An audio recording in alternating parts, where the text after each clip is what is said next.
அமரேசா, அண்டத்தை பிளக்கும் அணுகுண்டு ரகசியத்தை அந்த மனிதனிடமிருந்து அதிவிரைவில் நாம் அறிந்து கொள்ள வேண்டும். அது மட்டுமல்ல, அசுரர்கள் யாரு கண்ணிலும் தெம்படாமல் அவனை பதுக்கி வைக்க வேண்டும். கவலை வேண்டாம், அவனை சுற்றி பலமான காவல் போட்டு இருக்கிறேன். அமர உலகத்தை தாண்டி அவனால் ஒரு அடி கூட எடுத்து வைக்க முடியாது. வணக்கம் சார். வாருங்கள் வாருங்கள், இப்படி உட்காருங்கள். என்ன அடிதடி சமாச்சாரம் நடக்குது? வேறொன்றும் இல்லை, நீங்கள் நாட்டியம் ஆடிய போது காலால் அடி போட்டீர்களே, அதை பற்றி பேசிக் கொண்டிருந்தோம். வேறொன்றும் இல்லை. இவங்கெல்லாம் யாருங்க? இவர் குபேரன். ஓ, வணக்கம் வணக்கம். இவர்தான் குபேரங்கிறதா? இவருக்கு நம்ம வீட்டுல விருந்து வைக்கலாம்னு பாக்குறேன். நிறைய அவர்கிட்ட இருக்கு, கொஞ்சம் அப்படி அபகரிச்சுக்கலாம். அவர் யாருங்க? இவர் வந்து வருணா. வருணா, மழைக்கு அதிகாரி. வணக்கம். என்னையா நீங்க எப்படி கவனிக்காம இருக்கிறீங்க? கொட்டுனா ஒரேடியா கொட்டுறீங்க, இல்லைன்னா அது திசையை எட்டி பாக்குறது இல்ல. சார், இந்த திருநெல்வேலி சைடுல கொஞ்சம் வறண்டு கிடக்கு, கொஞ்சம் கொட்டிட்டு வாங்கலாம். அவர் யாரு? இவர் தான் அக்னி. அங்கே இருக்கட்டும், அங்கே இருக்கட்டும். நெருப்பா? அடாடாடா, இந்த மனுஷன் கொஞ்சம் அக்கிரமம் பண்றாருங்க. என்ன?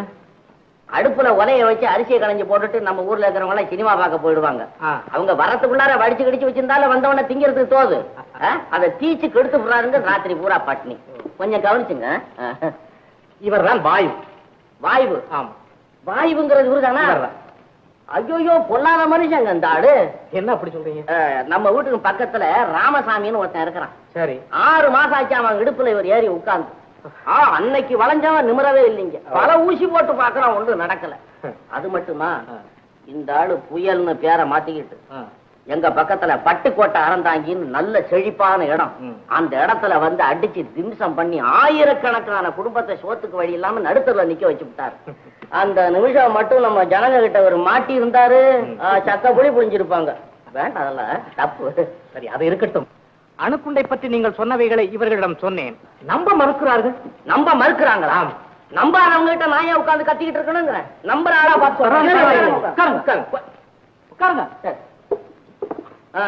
நம்பாமல் ஒன்றுமில்லை. நீங்கள் என்னிடம் கூறிய அந்த அணுக்குண்டு விஷயத்தை பற்றி இவர்கள் நேரில் பார்த்து தெரிந்து கொள்ள வேண்டும் என்று ஆசைப்படுகிறார்கள்.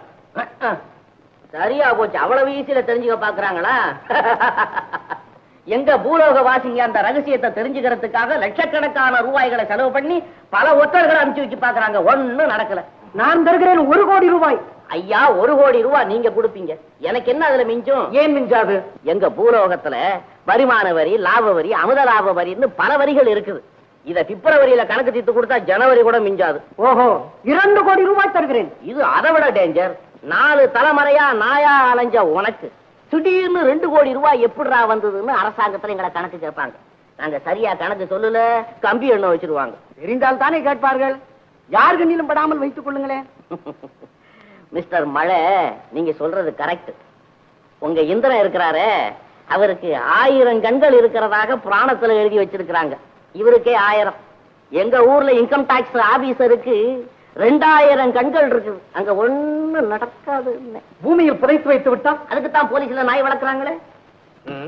இவ்வளவு கஷ்டம் இருக்கும் பொழுது உங்களுக்கு வேற எதைத்தான் நாங்கள் கொடுப்பது? அப்படி சப்ஜெக்டுக்கு வாங்க. எங்களுக்கு வேண்டியது அணுக்குண்டு ரகசியம். எனக்கு வேண்டியது என் மனைவி மீனாட்சியின் உயிர். இறந்தவர்களுக்கு உயிர் கொடுக்க எங்களால் முடியாதே. எம்பெருமான் மகாவிஷ்ணு ஒருவரால் தான் முடியும். இத பாருங்க, நீங்க மகாவிஷ்ணு கிட்ட சொல்லுவீங்களோ இல்ல மகிஷாசுரன் கால்ல விழுவீங்களோ எனக்கு தெரியாது. 24 மணி நேரத்துக்குள்ளார காரியம் நடந்து தீரணும். இல்ல இந்த அணுகுண்டு ரகசியத்தை வேற ஒரு அரக்கன் கேட்டுக்கிட்டு இருக்க, அவங்கிட்ட நான் சொல்லி போடுவேன். வேண்டாம் வேண்டாம், உங்கள் ஆசையை நிறைவேற்ற நாங்கள் வேறு வகையில் ஆலோசிக்கிறோம். ஆலோசனைக்குரிய நேரம் 24 மணி நேரம். தேவேந்திரா, என்ன செய்வது? இறந்தவளை உயிர்ப்பிக்க சொல்லிவிட்டானே. அதுதானே, அது நம்மால் எப்படி முடியும்? இருக்கட்டும், உயிரின் மீது வெறுப்பு தோன்றி உண்மையை கக்கும் வரை அவனை தேவலோகத்திலேயே பலமான காவலில் வைப்போம். அதுதான் சரி.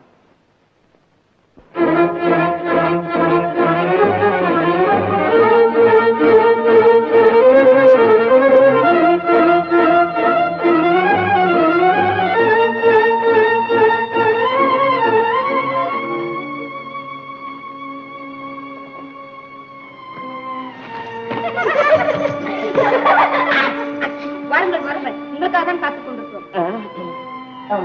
வாருங்கள் வாருங்கள் வாருங்கள். நில்லுங்க நில்லுங்க நில்லுங்க, வரிசையா நில்லுங்க, வரிசையா நில்லுங்க. நின்னீங்களா? வரிசையா நின்னீங்களா?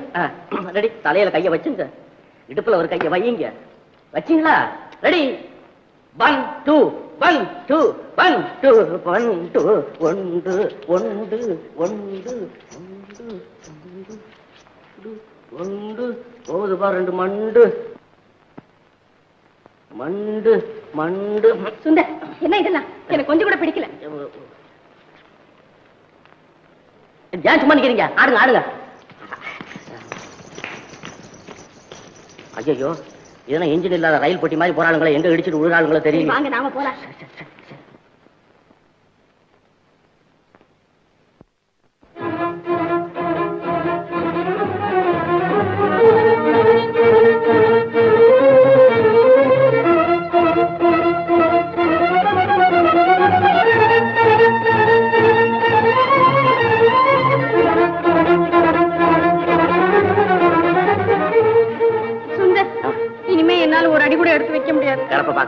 இன்னும் 9 அடி எடுத்து வச்சிருக்கு. இல்ல அந்த பயலுங்க கிட்ட மாட்டணும், அவங்க அடிக்கிற அடி நம்மளால தாங்க முடியாது.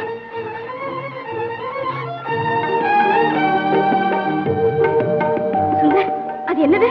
அடடடடே, குட்டி சந்திர. Hold on hold on hold on.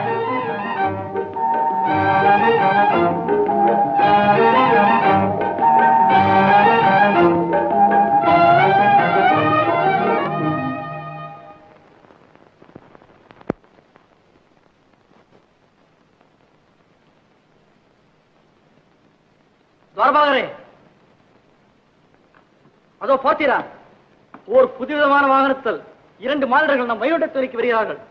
ஆஹா, வந்ததன் அர்த்தம் யமனை விரட்டிய யமகாதகன் இவனாகத்தான் இருக்க வேண்டும். பம்பு வளர்க்க வைகுண்டத்திற்கு வர துணிந்து விட்டார். சரி, எல்லா வாயில்களையும் இழுத்து மூடுவோம். நான் சென்று இம்பெருமானான விஷயத்தை சொல்லிவிட்டு வருகிறேன்.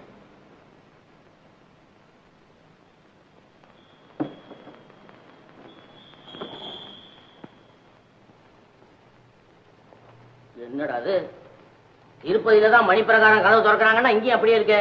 அங்க இருக்கிற பகவான் தானே இங்கே இருக்கிறாரு. கரெக்ட்.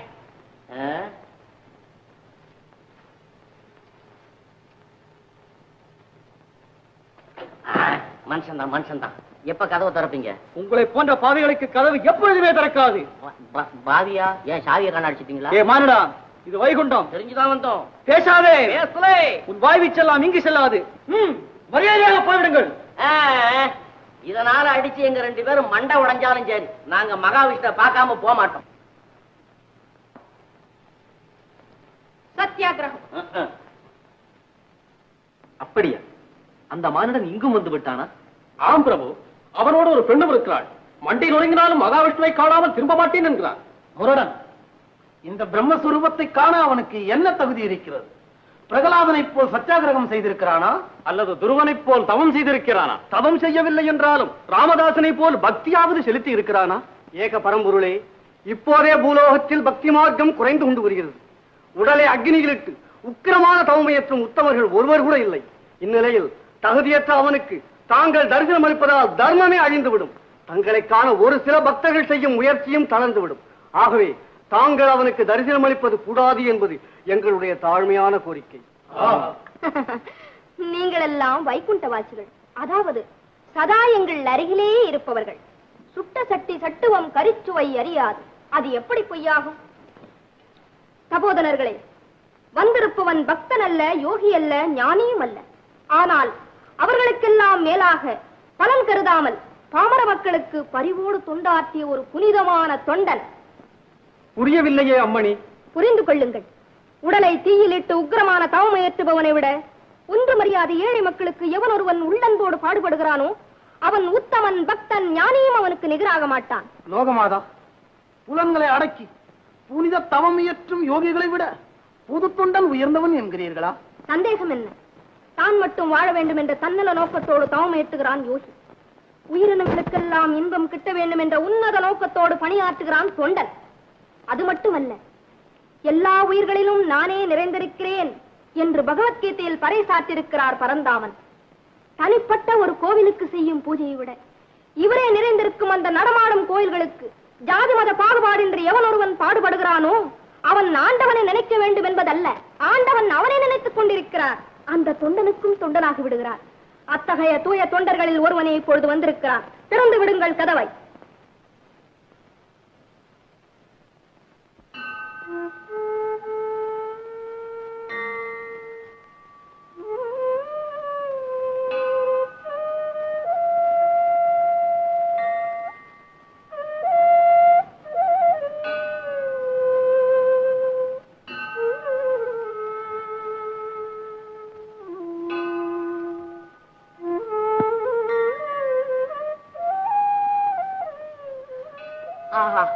அகிலாண்ட கோடி பிரம்மாண்ட நாயகா, வணக்கம் வணக்கம். தாயே, லோகமாதா, மகாலட்சுமி, நித்திய சுமங்கலி, வணக்கம் வணக்கம். எழுந்திரையா புதிய மராஜரே. அன்புக்கு வசமாகும் அரும்பொருளே, அடியேன் அறியாமல் செய்த பிழையை பொறுத்து என்னை ஆதரிக்கும்படியாக கேட்டுக் கொள்ளுகிறேன். அன்பனே, நான் குறிப்பிட்டது உயிர்களை பறிக்கும் யமனை அல்ல, ஏழைகளின் இன்னலை பறிக்கும் யமனே என்றுதான் சொன்னேன். இங்கு வந்த காரணம்? இறைவா, பூலோகத்தை யுத்தமேகம் சூழ்ந்து கொண்டிருக்கிறது. அணுகுண்டுகளும் ஹைட்ரஜன் பாம்புகளும் பெருகி உலகத்தையே அழிக்கக்கூடிய அபாயம் நெருங்கிக் கொண்டிருக்கிறது பிரபு. அப்படியா? சமாதான பிரியர்கள் எந்த நாட்டிலும் இல்லையா? இருக்கிறார்கள். அதிர்ஷ்டவசமாக எங்கள் பாரத நாட்டினர் மட்டும்தான் சமாதான தூதர்களாக உலகமெங்கும் சுற்றி வருகிறார்கள். பஞ்சசீல கொள்கையை பாரெங்கும் பரப்புவதற்கு முயற்சி செய்து கொண்டிருக்கிறார்கள்.